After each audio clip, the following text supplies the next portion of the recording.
Anyone who wears steel-toe boots on a daily basis working knows that gut feeling when you just bought this pair of boots 6 months ago and here the toes of them's completely wore off. Boy, I got something for you. You watch this video and it's going to save you hundreds of dollars over the next few years. A set of good toe guards cost anywhere from $10 to $15. If you apply those to your boots, and those pair of boots last you on average 3 to 5 months more, or even sometimes 6 months more, because you installed those toe guards. I don't know about you guys, but my biggest problem with work boots is I wear the toes of them off.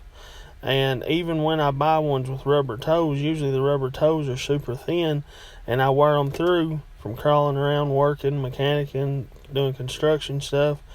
And man, these toe guards really are nice.